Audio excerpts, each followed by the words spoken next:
Good evening, everyone, and welcome to a very, very, very special edition of The Pulse. I'm Keanna Faircloth. I host Afternoon Jazz on WBGO, and we're celebrating Women's History Month. It's all about the ladies, and especially the ladies of WBGO. This is an unprecedented event, I should say, in that we've never ever been together like this, all together. And so I'm really super excited to have all the ladies in one place. And I'm going to bring everybody into the mix right now, starting with Miss Monifa Brown. Hey, Monifa. I'm happy to be here. I'm so happy you could be here on the Pulse. Welcome, Sheila Anderson, the Queen of Hang. Hanging with y'all. Also, coming back to join us here on the Pulse is Miss Awilda Rivera. Welcome. Thank you for having us. It's great to be here. Thank you for being here. Also want to welcome the one and only Miss Rhonda Hamilton. Welcome. Hi, everybody. So glad to be with all of you. This is so exciting. I'm so happy to have you here. Happy that you could be here on the Pulse today. Also want to bring in Miss Leslie Harrison, the fabulous. Hey, welcome. And last but certainly not least, my girl Nicole Sweeney. Welcome, Nicole. Hey, somewhere. that's right. How's everybody doing? Oh, ladies night. We gonna figure out this stage how we do. I love that. Between there are the seven of us here. We have, and not to make us sound old or anything, we have over 100 years of experience in radio. I'm proud to be in this number with all of you amazing ladies and all of the flavor that you bring to this genre, to jazz, and especially your contributions to WBGO. And it's magnificent to see all of us here. I feel like we're still in 2021 sort of a rare breed in that we are women on the airwaves, purveyors of jazz music. And, really, if you look across the country, there aren't still very many of us. And so I'm really excited that we get to be here together, number one, and that we get to serve our so special listeners on the airwaves at WBGO. So welcome all of you guys to the Pulse officially. Thank you. It's better than Hollywood Squares. I'm loving it. I hope so. We're going to have more fun than Hollywood Squares. Exactly. That's for sure. Let's start from the beginning. I want to first go around. We're going to sort of go around sort of like a round robin fashion here. For the purposes of technology, a lot of times it doesn't, allow for the crosstalk a lot. So we're going to kind of give everybody a chance to talk here so that everybody out there can hear us. And then at the end, we'll take questions from our listeners and all of our viewers out there all over the world right now. We've got so many people on the chat, I should say, before we get started, that are saying, hey, and we look fantabulous. So you go, ladies. Rosalind Turner says, hey. So, hey, Rosalind. Hi, Ros. But let's start with you, Monifa. You're coming up on Rosalind. year at WBGO in May. That's right. May 24th or 25th. 25 years. So Congratulations. time flies. Wow. It sure does. Tell me how you found yourself at WBGO. I know you have an extensive background in jazz specifically. So should I go way back, like the very beginning, or just how people out there want to hear the whole story of how Monifa Brown came to be. So Okay. Well, my parents were heavily into the music, and my dad was the kind of guy we'd go to the Vanguard all the time in the Village Gate, and if we were at the door and someone said I couldn't get in, he'd have an argument with whoever was at the door. so that I could get in. So there was no place that I wasn't allowed to go, right? So I always felt like I had a seat at the table. This was my music. This was a part of my culture. And the first concert I remember going to was Miles Davis on the pier. Fell in love with Miles and begged my parents for a green satin cap that I wore all summer until it fell apart. Growing up, we had something that we called the Bible, and it was actually a Leonard Feather encyclopedia. Mhm. And in this encyclopedia, we collected jazz memorabilia, photographs, autographs, Dizzy's autograph, Art Blakey, I mean, Joe Henderson, just from our exploits together going to hear music. Went to Music and Art High School, then went to Temple University, studied classical voice and music therapy. And at Temple, I was lucky enough to land at the radio station, which was a 24-hour jazz radio station for 4 decades. You know, Philly's a real rich jazz history. My dad's from Philly. McCoy used to practice on his piano. Wow. So it was just something that was always a part of my life. And at some point I realized, okay, I'm not going to be a performer, but there's something I can do. I love this music. So I kind of started doing jazz publicity and radio at the same time. So fast forward to BGO, I ended up stalking the program director literally for 2 years. I heard there's some people who maybe sat next to someone on a plane and got a gig. I literally was sending letters, and every press person that I knew, write a letter, say something great about me, help me get on the air. And finally, after 2 years of stalking, I got my opportunity. Wow. Yeah. Sometimes that's just what you got to do. You gotta, Yeah. that's incredible. What an incredible story. We kind of have something in common in that my parents actually got me into jazz clubs in DC as a child too. I was about 11, Nice. 10, 11 years old, the only kid in Blues Alley. So thank God for management and them seeing the interest that was there, allowing me to be there. The same happened with you. So that's pretty cool. A blessing. Yeah. Miss Sheila Anderson. Hey, Queen. you know, yes. Michael Bourne gave me this moniker. I didn't come up with it on my own. This I was doing the hang. all about it. But you have actually been at BGO now. You started as a volunteer in '87. Yes, I did. And like Monifa, I kind of stalked Thurston as well. I mean, it was. See, I wasn't going to name names. I'm sorry, well, you know, I write about it in my book. So, you know, but I did pretty much stalk him. And I was a volunteer from '87. I got on, started February of '87, and I did my first shift February 15th, the overnight, 1995. And I was Thurston asked me to, you know, do Sunday Morning Harmony temporarily, and that was 1995. So so much for temporary. But yeah, I grew up in a musical house. Well, we all had an instrument. I had an uncle who was a musician, and my father was. Everyone's pretty much. My mother's we were all into music. I played the flute and toyed with being the next Bobby Humphrey. But it didn't quite turn out. So it's funny because every time I see Bobby, I said, "Oh, Bobby, I wanted to be you," but I realized I didn't have what it took to be a working musician. Even though when I moved to New York, I would, you know, play in weddings and stuff like that. But I just couldn't improvise. But I always loved jazz. And I took a radio course for a few months in the 80s. And, you know, so, you know, fast forward, I'm a volunteer for BGO, having a great time meeting wonderful people. And I think an ex-announcer, we were on the train going to the city. We're in the city, and he said, "You know, you ought to be on BGO." I said, "Really?" And he said, "Yeah, talk to her." And I was like, I hadn't even thought about it.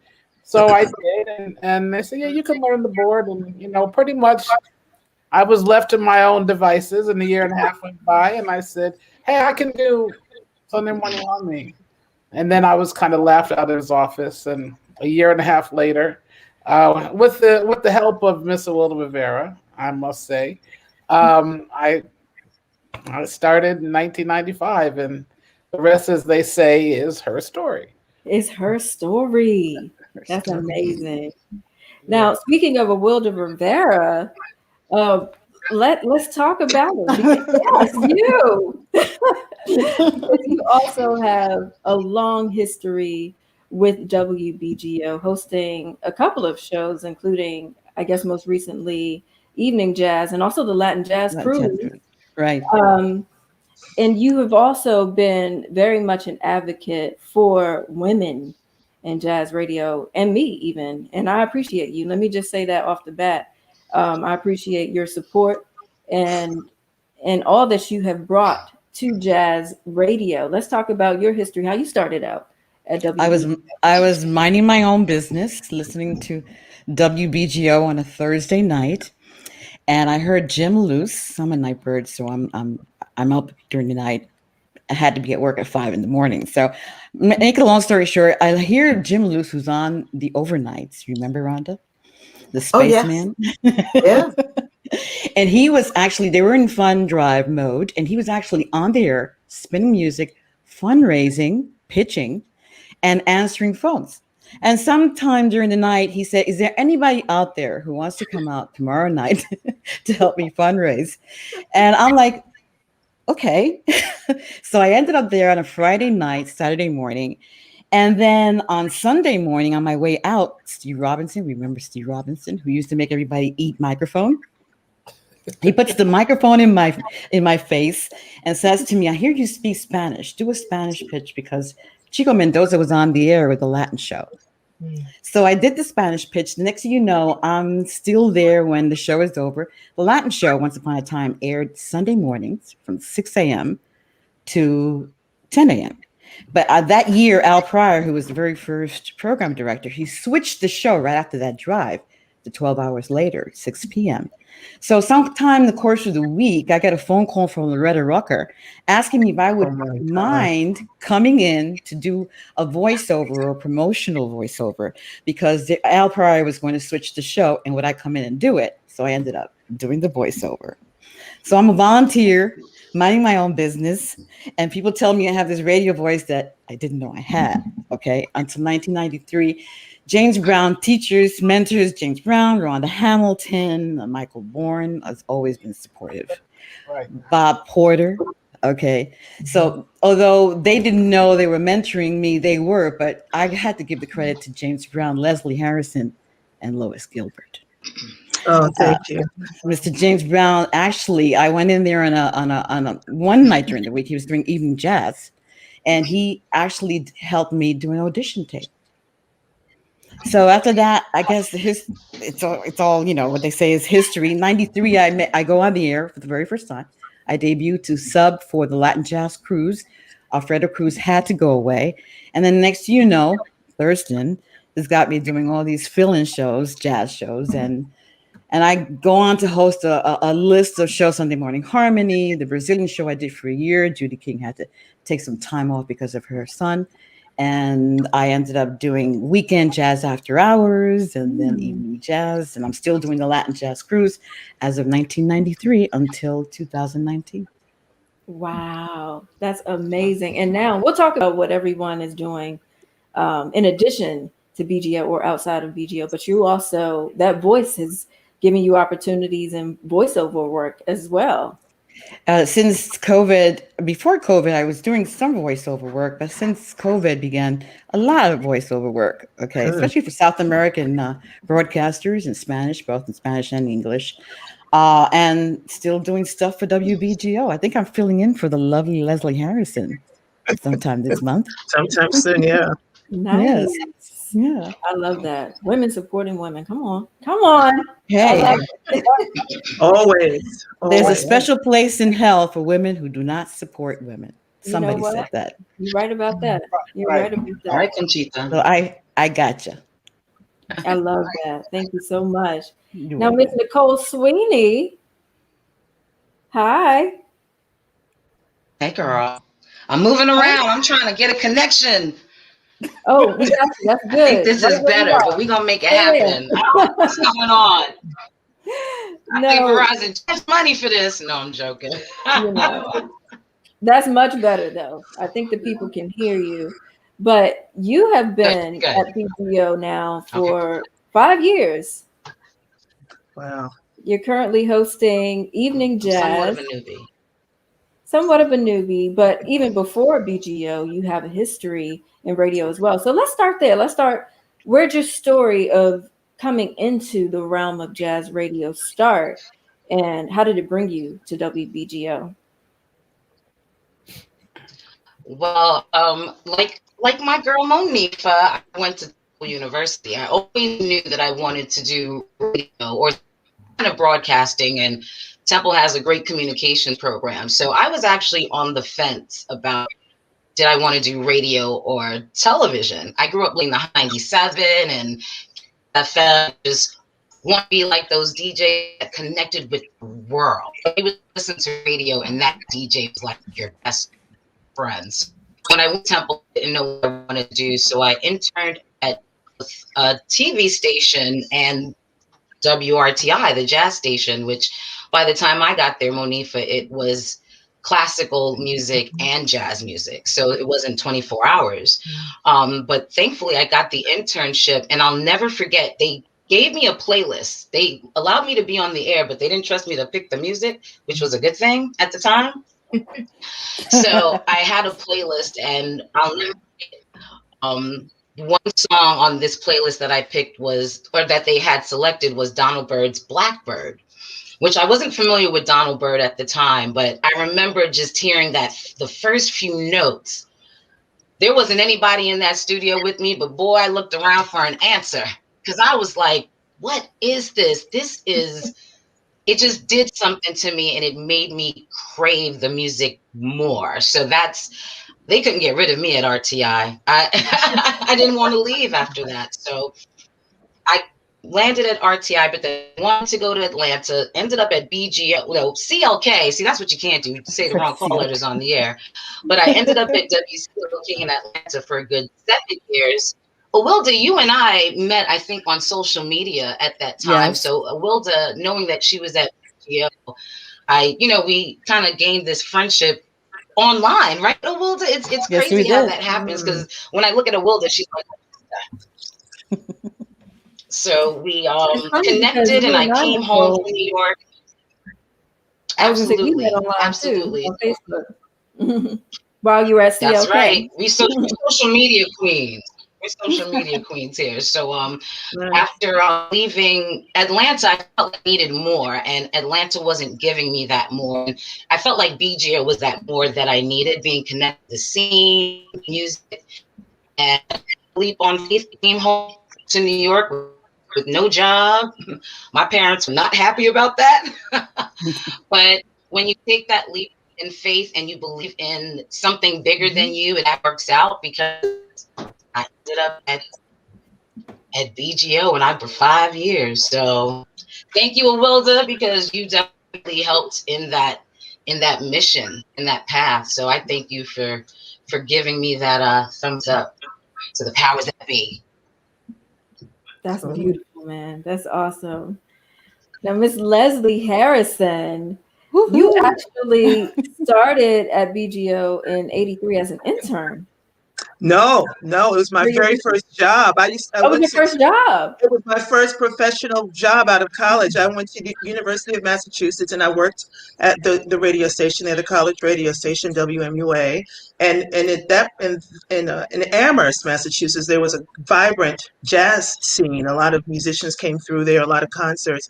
So I attached myself to the radio station because, that was the hip crowd. Those were the hip people.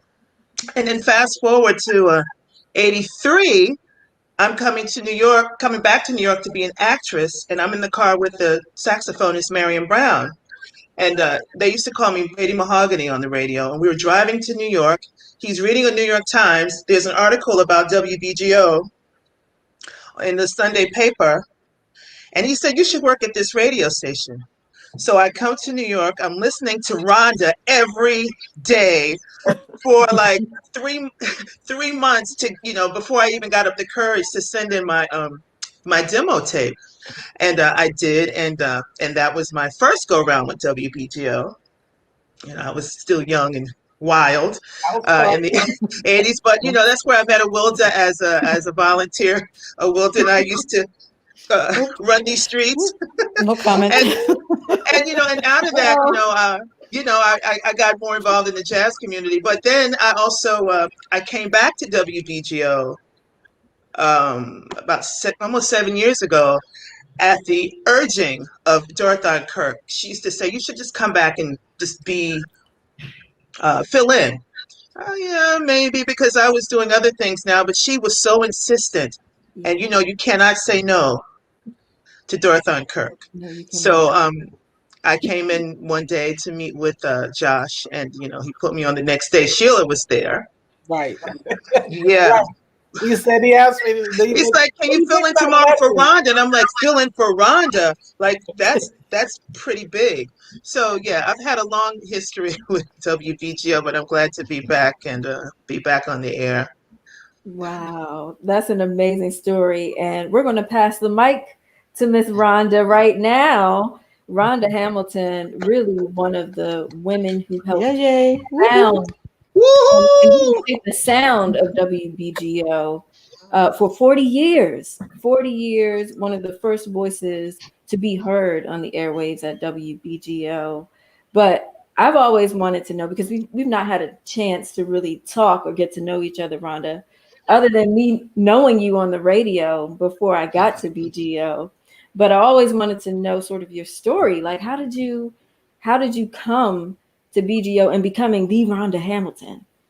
Well, I don't know about the Rhonda Hamilton, but I had a background similar to Nicole. You know, I went to school, I went to school at BU, and I was in the school. So there is no other, so you are the Rhonda Hamilton.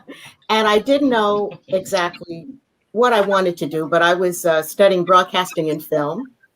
And so I took an internship. It ended up being at a progressive rock radio station in Boston.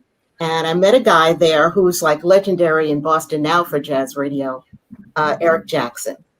And Eric at that time was doing a really great show where, you know, it was that era in radio where you didn't have so many boundaries. You know, you could play a little jazz and R&B, you know, so he had a great show that everybody used to listen to. Anyway, it was, and I've told this story before, it was at Eric's wedding that I met a guy named Charlie Perkins, who ended up in later years being on the board of WBGO. But at that time, he was working at WBUR.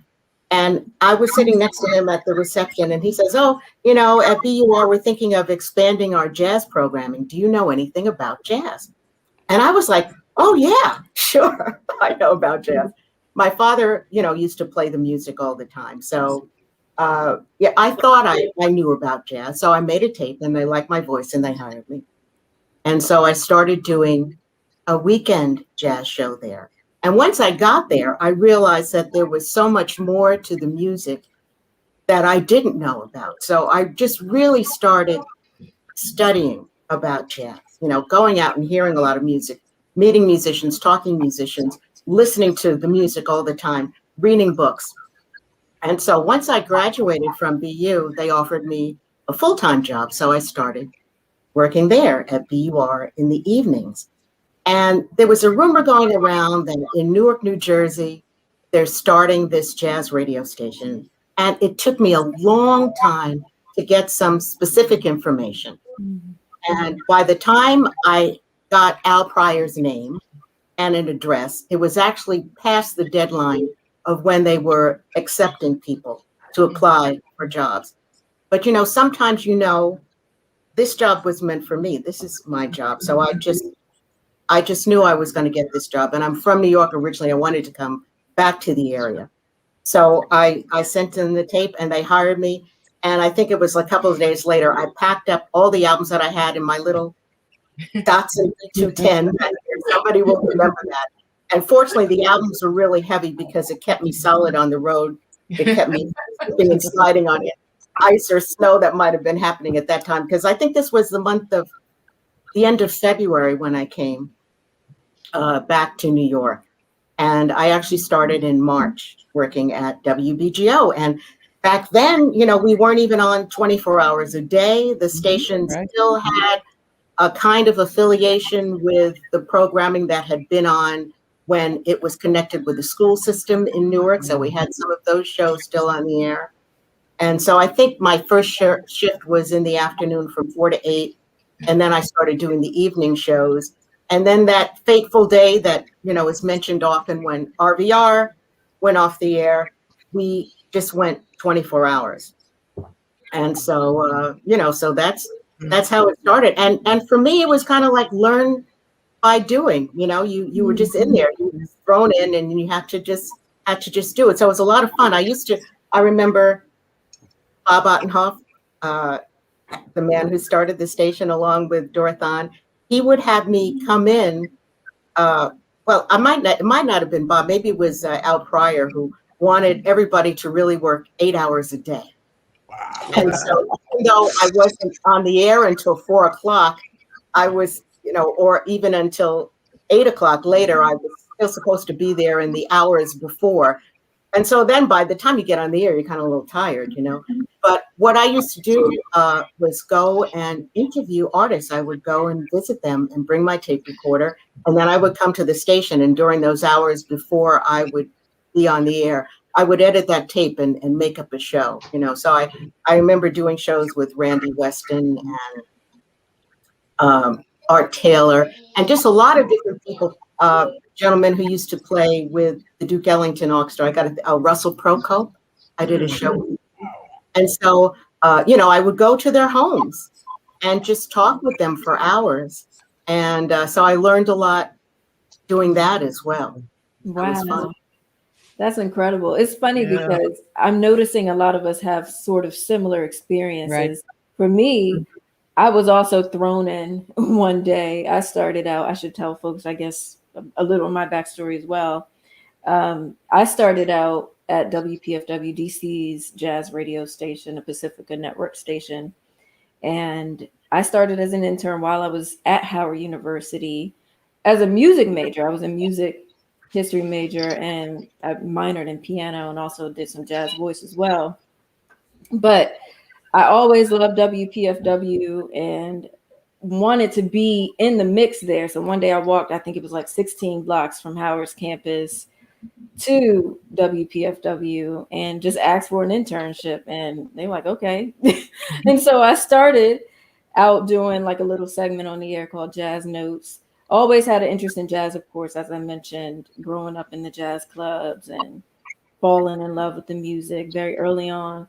But one day, someone didn't show up for midday jazz and I got thrown in, no warning. It's like, oh, you're on. So I got thrown in, had to fill in for that show. I was there at PFW for 16 years. And in between, after Howard, I went to broadcasting school, Connecticut School of Broadcasting, and then was working. I had so many jobs. I was working at Radio One as a producer, on-air talent, part-time subbing for folks, and producing the community affairs show. And then I went to NPR headquarters and did stuff in the news department and NPR music. And then one of my colleagues at NPR, Soraya Muhammad, who's at NPR Music, actually introduced me, I guess, to Steve Williams. He was the program director at the time, and I came up a few times and interfaced with Steve and did some auditioning and things. It didn't work out at the time, but a couple years later, I kept kind of popping my head in, if you will, like, hey, still here. Still love you, Hope that we can have a relationship soon. But as Sheila and Wilda said, the rest is history. And I'm really grateful to be here and amongst who I consider the great women in jazz radio. So that's a little bit about me. But I know for me, I wouldn't be where I am today without mentors. And there were a lot of people who I credit with really taking me under their wing. One person was the late Jamal Muhammad, who was an on-air personality at WPFW, and a lot of women along the way, Yolanda Turner. So I'd like to know from you all, who do you credit as sort of your mentors, or those people that sort of brought you along and, you know, hipped you to different things along the way in this business? We can start with you, Monifa. I'd say definitely Kimberly Berry, who was my musical director at Temple. She just had so much faith in me. And to this day, she's probably the person who I think is one of the greatest people who's ever crossed my path, and now one of my dearest friends, but so generous with her contacts, so generous with her information, with her training. And I think that's a very rare thing, but none of us would be where we are without someone having taken the time and poured that energy into us. And I think that really exemplifies what this music is about. It's about giving and passing it on to the next generation and paying it forward. I always say jazz is the gift that keeps on giving back. So without Kimberly Berry, I wouldn't be where I am. I feel fortunate, a lot of women, when I think about my career, both publicity and radio, from Kimberly Berry, Becca Pulliam, when I worked on Jazz Set with Branford Marsalis, I learned a tremendous amount from her about the art of telling stories. And then in publicity, Marilyn Laverty, who is Wynton Marsalis and Bruce Springsteen's longtime publicist. When I started off in college interning, she was the person who got me into the field of publicity, which I do outside of BGO. And Helene Grease, who I worked with, we did publicity for the Village Vanguard and Columbia and Verve Records. And then early on in my career as a publicist, working with people like Jerry Allen and Marion McPartland, and Betty Carter, people who totally were bosses, who totally stood in their power, and having those kind of examples of integrity and just flawless execution of your craft, and just standing up for yourself. I think those kind of things early on really laid down a foundation for me of the power of women. There's this great Abby Lincoln quote where she says, "The best thing you can do is to be a woman and stand before the world and speak your heart." And I think as women, there is a certain power that comes along with just understanding your worth and not compromising that, and not seeing yourself as a second-class citizen, but rising to the occasion and putting out there into the universe what you can do. Beautiful. Sheila, who have been some of the people who've helped you along the way? Well, you know, I mean, as far specifically as it relates to WBGO, you know, everybody kind of helped me along the way. Our friend who was a volunteer and, you know, dear friend of BGO, Harvey Wise, you know, would take me. He would drive me home. I would help him clean, and he'd drive me home, and he would have, you know, CDs, and he was always doing the, you know, I'd do the ear test, like, who is it? What instrument? What's the band? And he would just all the time. And then when I decided when I wanted to, you know, be on the air, James Brown really helped me out a lot. He would let me come in and engineer his show. He didn't ask anybody's permission. I just, you know, evening jazz, and he put me through the fire, that's for sure. And then Awilda, I said, you know, she really helped as well, because I followed her when she stopped doing some of my harmony instead of doing Land Jazz Cruise. So Awilda was very instrumental as well in helping me, you know. But it was I felt so embraced by everyone at BGO, and when I was learning them, and then Kenny Washington, the jazz maniac, was doing a Sunday show and a Friday night, and I would stay after. I'd get off at 10. I'd hang out with Michael Bourne, and, you know, meet all the people he interviewed, and learned a lot from him. And then Kenny would come in early and listen to the new releases. So one day I said, I want to hear what you're hearing, Kenny. I want to hear how you listen to this music. So he would come in, and, you know, around noon or whatever, and I just go sit and with him and listen to the new CDs, and, you know, so a lot of musicians helped me. I feel blessed that I was embraced by the jazz community. You know, it's still that still gives me goosebumps. Just because I was also doing a TV, I started doing a TV show, and that was a whole nother thing. But you know, that I've been blessed with great mentors. That's awesome. Well, Wilda, who would you say? You mentioned a little bit when you first started. Right. Who helped you along the way? Leslie and Sheila and Rhonda would understand this statement. Okay. James Brown was the last person in the world I ever expected to get out of his way for me. He's a special kind of person, okay? And he has to let you in, you know. I never, isn't that not true? Yep. Oh, yeah. He doesn't let a lot of people in. Oh, yeah. No, so you know, I was blessed. It was such a privilege. I mean, for him to say to me, we went on to Brazil. He hosted a trip to Brazil that year when WBGO hosted Brazils on a regular basis. And when we came back with loads of albums, LPs at the time. And he says, when we get back, you're going to bring some of those LPs to the radio station one night. And we're going to do an audition tape so you can give it to Wiley Rollins, one of my other favorite people. When I gave him the audition tape, he said, "Wow, I didn't think you had it in you." Love you, Wiley. I love him too. You know, Wiley, I got a special story about Wiley too. He actually sort of nudged me along the way too at WPFW. It's such a small world. So Exactly. So to make a long story short, in that whole group of people who were right there for me at the beginning was James and, like I said earlier, Lois Gilbert and Leslie Harrison. But you have to understand that time, BGO was like this big, huge family where people kind of looked out for each other and they encouraged you. And just listening to WBGO was an education. You know, Rhonda, of course, and later on, even Gary Walker, Brian Delp. I can listen to Brian Delp in the last, since he's been there, I've learned so much from listening to Brian Delp, because to me, it has been an ongoing process of learning. So, I mean, I thank everybody. I will always be appreciative to every single person at WBGO. Larry Del Barro, may his soul rest in peace. Oh my gosh! Wow. He was another instrumental person in my life who, you know, he was on the air before I came in on Sunday mornings to do Sunday Morning Harmony. And I said, Larry, I've been doing all this research where it was just piano and guitar, no horns. Okay. And I said to Larry, you gotta help me out, man. I ran out of guitarists. So every week, every Sunday morning when I came in, he'd had a list of guitarists, some I never heard of, you know? But that's what it was like at WBGO back in the day. You know, we all looked out for each other.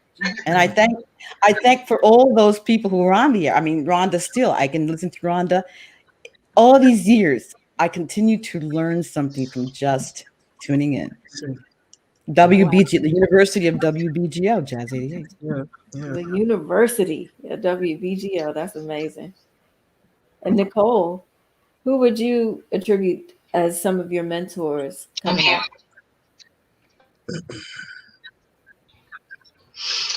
You know, I've had, I would say, silent mentors. I don't know if that's really the term, but I remember going to Temple and a professor said that you don't have to let someone know that, you know, they're your mentor. You can have a silent mentor and just study them on the low, ask questions here and there. So when I started at RTI, I worked closely with Maureen, who I'm still actually very, very, she was so encouraging me. Didn't know a lot about the music, just showed me, she guided me and encouraged me to stick with it. When I went to Atlanta, this is kind of interesting. Really have a lot of mentors in Atlanta, which is really interesting because Atlanta is like this Black Mecca and you go there and you think it's going to be one thing. I didn't really have mentors in Atlanta, which is how I kind of got to Wilda, my silent mentor. My silent mentor. I was in Atlanta really studying these women because I didn't have anyone in Atlanta to guide me. It was male dominated, so that was a different energy. And then the women that were there actually didn't embrace me. So it was very different coming to BGO because, like Wilda said, everybody's so encouraging of you being there. Like, they are happy to see someone excited about the music. So even people like Michael Bourne, I can count as a mentor, because I would pick his brain any chance I get, because Michael is just a wealth of information. So I'm going to piggyback on what Will just said, that other people at BGO, just, I learn from them on a daily basis. Seriously, I do. Wow. Yeah. What about you, Leslie?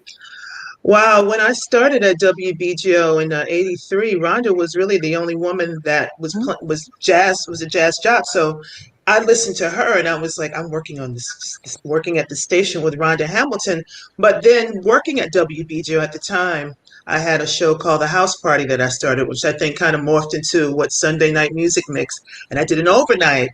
But it gave me entree to go out and onto the scene, because now I worked at WBGO, and it was like, oh, if you work at WBGO, you can get in all the clubs for free.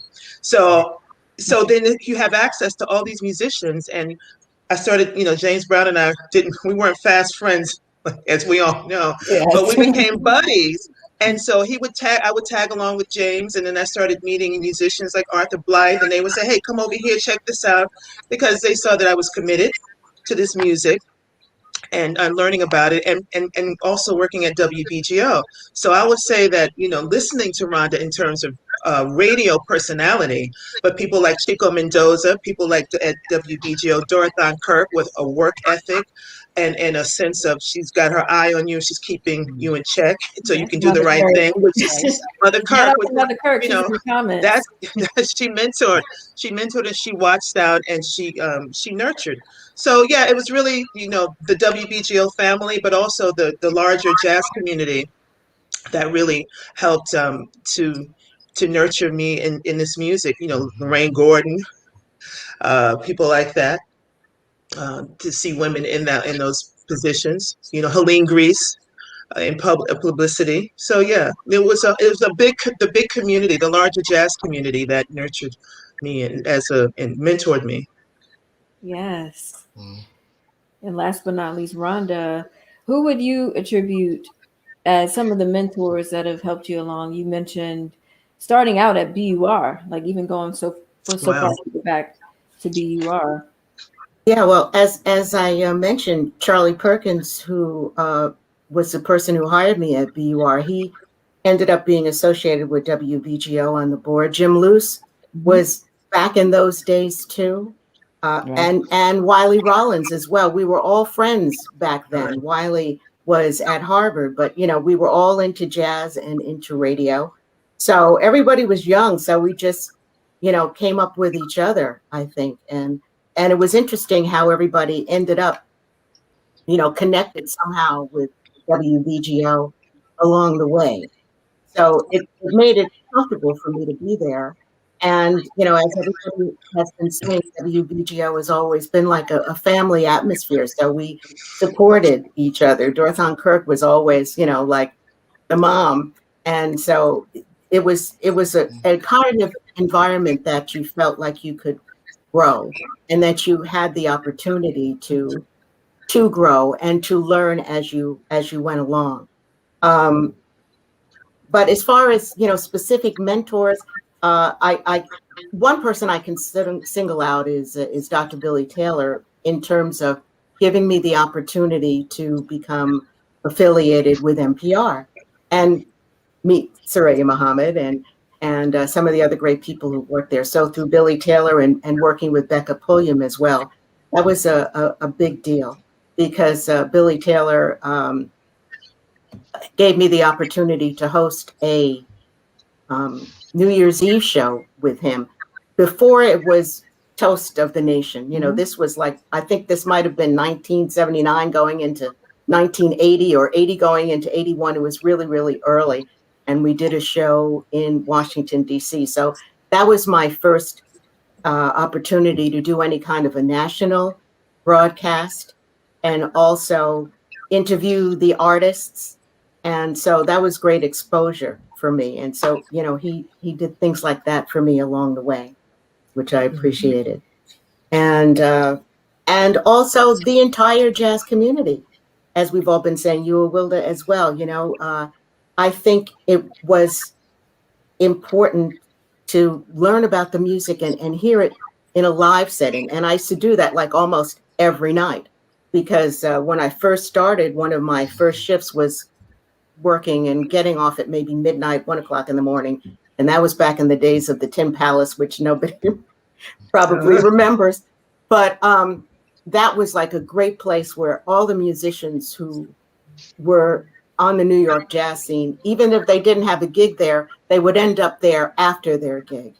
And I met virtually everybody I knew in the jazz community at the Tim Palace, because everybody was there. So you got a chance to hear the music and feel that energy and love of a live performance, and that relationship between the artists and the audience, you know.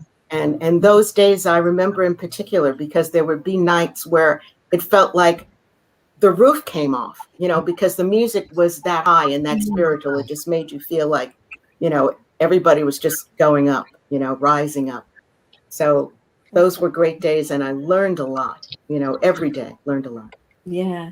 I want to go back to one quick thing. I don't want the moment to go by without saying, and I'm sure Rhonda knows this already, just the role that you played in setting the gold standard, really for all of us. Yeah. Coming up in Brooklyn in the 80s and listening to you. I mean, you really planted the seed that this was even a possibility, because representation truly matters. And for a little girl to hear you on the radio representing the music as eloquently and as passionately and as intelligently as you have done all these years, I just want to thank you and make sure that you know how much you have really meant to myself and a lot of us, and really showing us how it's done. Yes. Yeah, Oh, thank you, Monifa. I mean, it means a lot to me that you feel that way. But it was, you know, it's always been a labor of love, and I just tried to be myself on the radio. I guess I didn't put on any kind of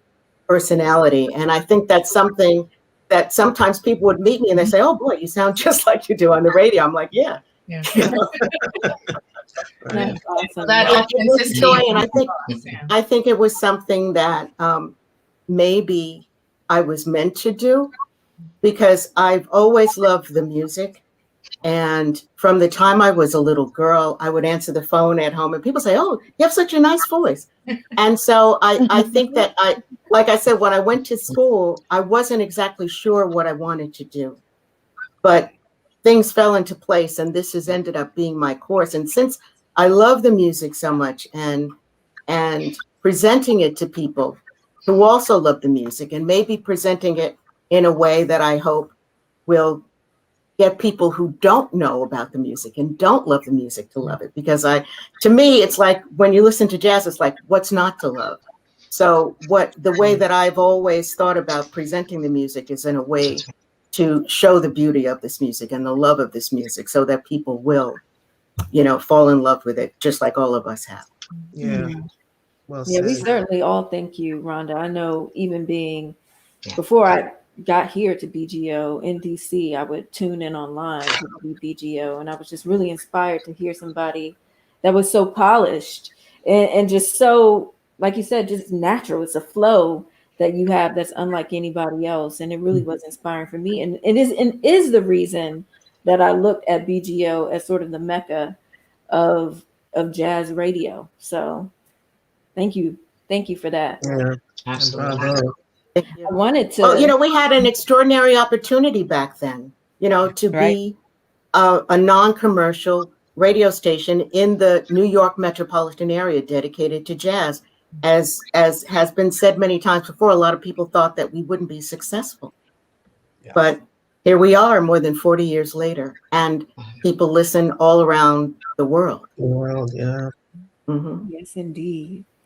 Wow. You know, one of the things I kind of wanted to touch on that I think Nicole mentioned was the idea of it being, and I'm speaking of the space of jazz radio, and really the scene itself is very male dominated. You know, a lot of the places that we find ourselves as women in this music, you know, a lot of times we can be the only ones there and having the passion to present this music in the way that we do. So I wanted to, find out, what have been some of your experiences that you felt have been kind of challenging, being a presenter of jazz music, both on the radio and out on the scene? Who wants to? Are you talking to me? The volunteer with that one can go. Well, I think about this a lot, and because I've worked in other areas of other than WBGO. I'm an author. I've produced festivals at Newark Museum and other things, and I've done I just do a lot of things, so I interact with so many people in jazz. I don't remember having any slight because I'm a woman. Looking back, there were some incidents that I thought it was more being black, because I didn't really deal with a lot of the industry people. I pretty much surrounded myself with musicians, and I used to say maybe I made a wrong choice to hitch my horse to the musicians. I should have hung out with the executives. I don't think so. So so it was just but again I was new. And I was finding my way, and I'm dealing with people who had been in the industry for so long. So I did a lot of things that newbies, mistakes newbies make, so luckily I didn't piss off too many people for too long, but so my ego kind of got away with me in the beginning. So I can't point to any. I think about this for years. Have I had any negative experiences or challenging experiences because I'm a woman? And I say no. I hear more from female musicians, because that's a whole nother, because you're interacting with musicians differently. And I've heard male musicians have told me they don't want any women on the bandstand. They consider it it's a male industry. They don't want any women. And the few that have, really made the women that have made it, they can play. So it's very interesting hearing the musicians talk about the female musicians. But see, being on BGO, people didn't want to really piss me off, because they're like, oh, she won't play my music, So whether they were sticking, pins in my, likeness of me, I don't know. But so I didn't really have any obvious challenges. Leslie's laughing. Who would do that? There are a lot of haters out there. I'm just saying, but I did get hate mail, and early on I got hate mail, and a guy would print out my bio with my picture, and he'd mark it up, and he'd send me postcards. I was just a psycho. Yeah, Psycho out there. But I got a little nervous because I realized, he was like sending me hate mail, like he hated me. I'm the worst. I should get my whatever off the stage. But it was time on his hands. And I realized, I said, oh my God, he knows who I am. What if I get off the stage and and it was like, then I got nervous. I was like, he could this was in the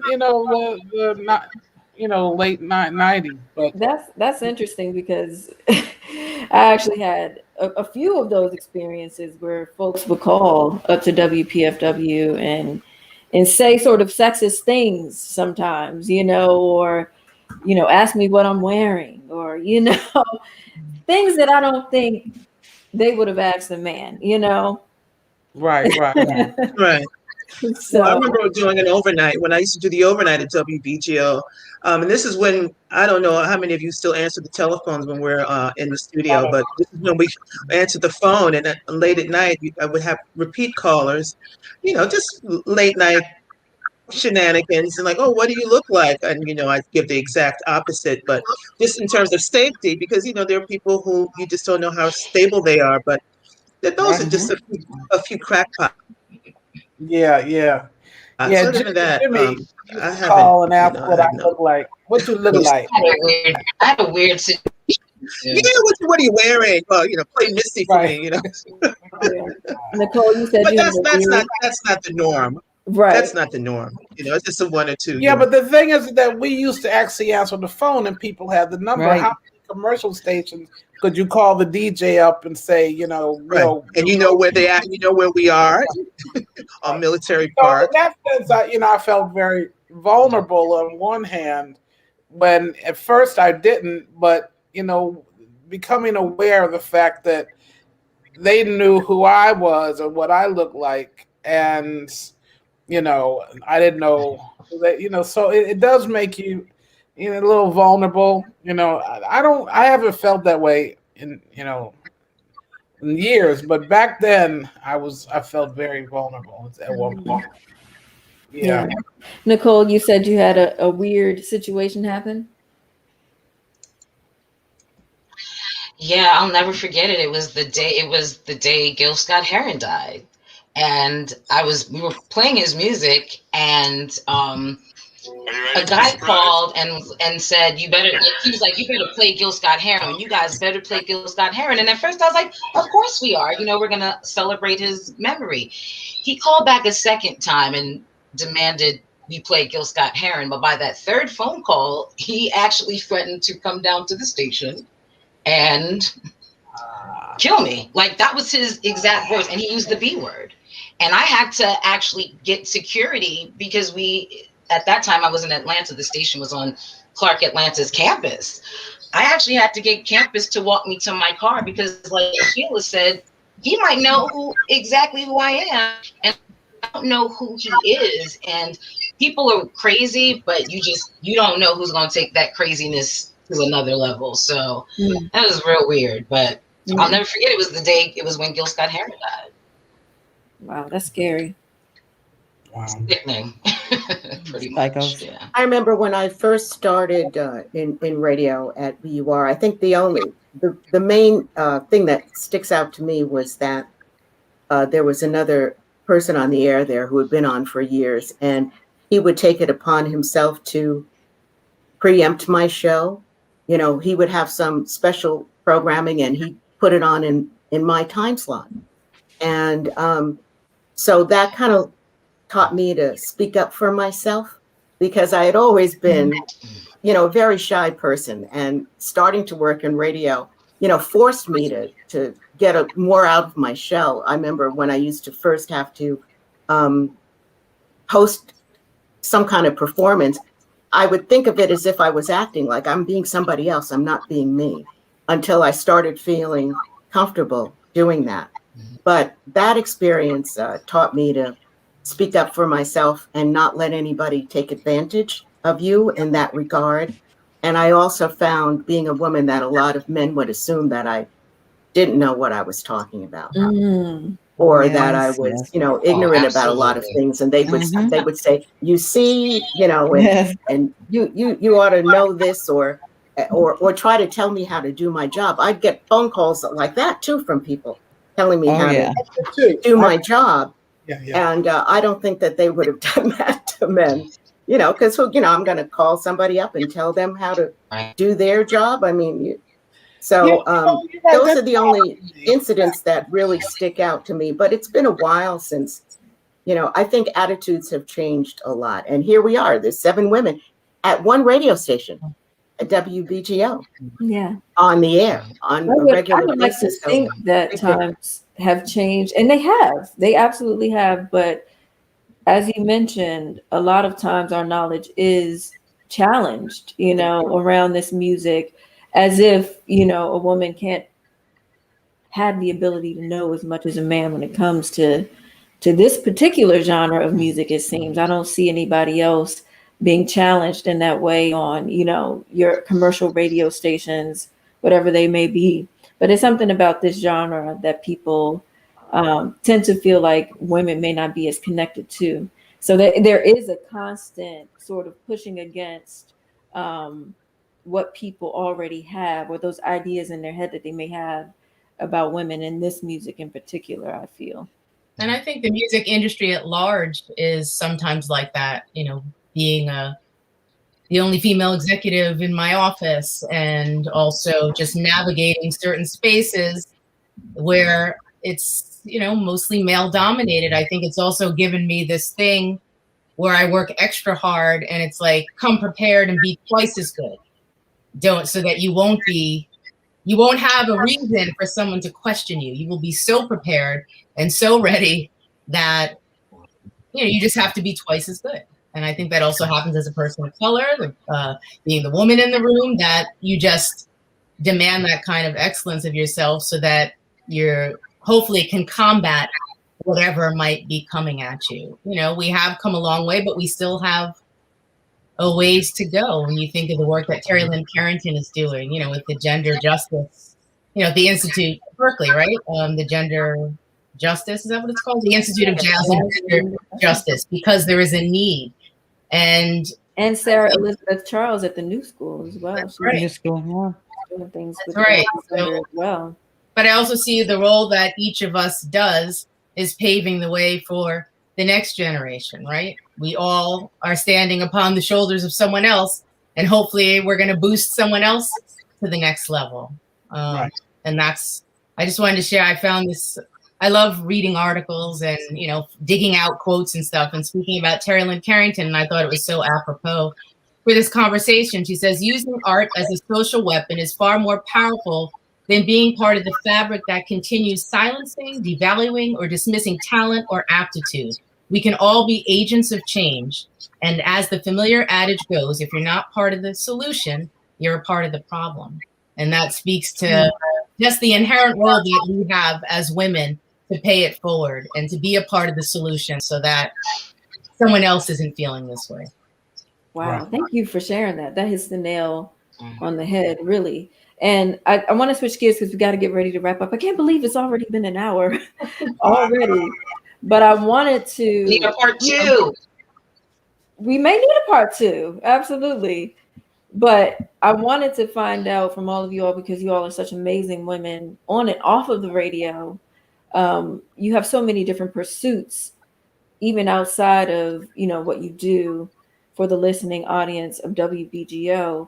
So Monifa, I know, as you mentioned, you're an executive at a record label. Can you talk a little bit about some of your, if you feel comfortable, talking a little bit about what you do outside of media? I'm coming up on my 25th year as a publicist as well. So I feel blessed to be able to have my feet in two worlds. But at Shawnee Entertainment, we're an independent label. We started off as a Celtic music label. We've done a lot of world music. We've worked with Ladysmith Black Mambazo, Third World, Inner Circle. I've worked with George Clinton, Angie Stone, so many great artists. And I head the publicity department. I'm charged with getting people media coverage and being the ultimate diplomat. Wow, amazing. But it's fun, challenging. I'm sure. Sheila, you are an author. Yep. You are a presenter. There it is. Look at the product placement. Hold on. Where's I my? got that. I got the idea when I said it on MSNBC. Oh, right. You came to my I've got my copy too. Yes, you came. You came and showed some love, showed some support, bought a book. Not like some people who just want it for free. But that's another story. No, but that's the second edition of my second book, right? It's so I it's an interview book, how to grow as a musician, what all musicians must know to succeed. But it's really more about how to be a professional, not just in the music business, but how to be a professional. I tell a lot of my story in there because I switched from publishing into jazz, so I sort of morphed. So I you know, it's my third book, and I'm also, you know, producer, festivals, and I write liner notes, and I mean, I just do. I'm kind of like, I guess I'd say I'm just, you know, a woman for hire. It's like, yeah, Sheila, can you? Yeah, I can do it. No problem. Yeah, you need this? Yeah, sure, I got it. So I do a lot of different things in the jazz community. Yeah. I'm just, I don't know if I'm a, you know, what is that, master of none, or, you know, whatever that saying The was. jack of all trades. Jack of all trades, master of none. You're a Renaissance woman. You are. I like that. Renaissance woman, right?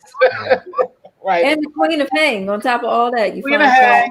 Yeah, well, I'm becoming COVID, of course. I'm becoming the queen of less hang. So I'm hoping to, you know, pass my crown to you or Nicole. You know, I'm the queen of less hang. If the world ever opens up again, then, you know. Yeah, Right. we'll see about that. Yeah, right. Well done. Well, I'm a little bit retired, just a little bit, doing some work for Friends Private Children's Foundation, remotely, of course, and doing voiceovers and just hanging out. And I'm still somewhat working for WBGO, which is always a pleasure. Absolutely. Someone in the comments said, when are you coming back to BGO? I'm subbing for Leslie one day this month. Awesome. Nicole. Yeah. I am, goodness, voiceover. That's like my next, that's my next thing that I'm really trying to get into and take it to the next level. I always tell people, and I put it out there, that I'm going to voice the Grammys, the Emmys, the Billboard Awards, okay, way. So that's like my next goal. I'm someone who apparently has very little. People always commented on my voice. So, and it took me a long time to really even understand what my voice was. So I feel like God gave it to me for a reason. So I got to really put it to some good use. Yeah, cool. Speaking of voices, Miss Leslie Harrison, Yes. vocalist extraordinaire. She's got a new album, Soul Book, Volume 1. Thank you very much for playing it, everybody. But you have the unique experience of being in the world of jazz as a performer and also being on the airwaves. That's pretty awesome. And also being a founder of the Jazz Gallery. That's immersed me in that world, on that scene. But no longer am I doing day to day there. Of course, I'm on the board. So that keeps me busy. But singing, I do quite a bit of performing around.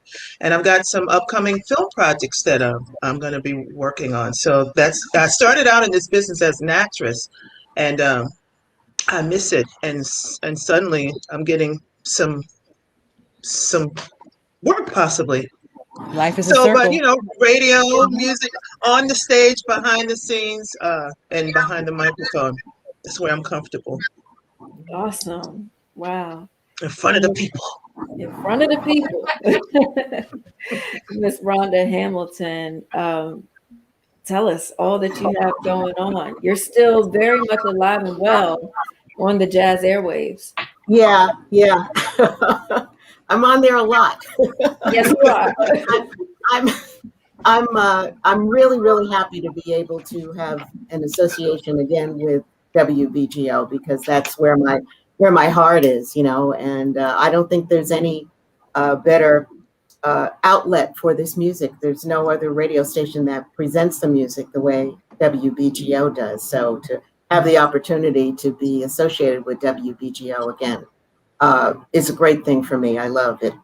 And, you know, I do stuff on Sirius XM, and when I first moved out here, because now I live in Southern California, Carmen Lundy and I had started a TV series, an interview series called The Jazz Life. And it was running along very nicely. And we had all of these people lined up that we wanted to interview. And then, of course, the pandemic hit, so we had to shut that down. But I'm hoping that, once things are safe again, we'll be able to continue that show. It's available on YouTube. You can watch some of them if you go to YouTube. You can just search Living the Jazz Life with Rhonda Hamilton. We did a few shows, and that was a lot of fun. So I hope to do more of that. And the voiceover work is too. But right now, between these two jobs that I have, I'm pretty busy, and I haven't had the chance to, spend much time doing that. But Nicole and I are available, so you can get in touch with us if you, I don't know what to do, if you need somebody to do some voiceover work for you. I'll keep you in mind. Yes. Oh, yeah. Yeah. Awesome. Well, ladies, my goodness, this has been such an amazing time to just really have some girl talk, Thank you for having us. Thank This is wonderful. Yeah. Thank you. I love this all was of great. you. Thank you so much, Keanna, for organizing this. Yes, Oh my this is God, so me wonderful. too. You're Hey, welcome. Keanna, you're the only one that I haven't needed this. actually met We in needed person, this. so I can't wait to actually see you in person and give you a hug. I know. In the flesh. I look forward to that as well. Thank you, ladies, so much. Thank you for all of your contributions to this genre. Happy Women's History Month. Yay! That's right. It's so let me not. But Monifa Go Brown. ahead. Go ahead. I'm gonna let you do it, Leslie. Monifa Brown. All right, take us Sheila out Anderson. with a Get my song, record. Leslie. Get my record. You can hear all the singing you want. There you go. Plug it. Wilda Rivera, Nicole Sweeney, Leslie Harrison, and Rhonda Hamilton. Thank you so much. And we'll see all of you on the radio. Yeah. Okay. Yeah. Thank you, everybody. Love you, ladies. Bye. Good night, ladies. Bye. Well, thank you all so much for joining us here on this episode of Happy Women's History Month. And we'll see you next time. Thank you so much for hanging out with us. We've got a lot of viewers here, and we really appreciate the love. Thank you so much. Have a good night. Good night. Ciao. Good night. Night, y'all.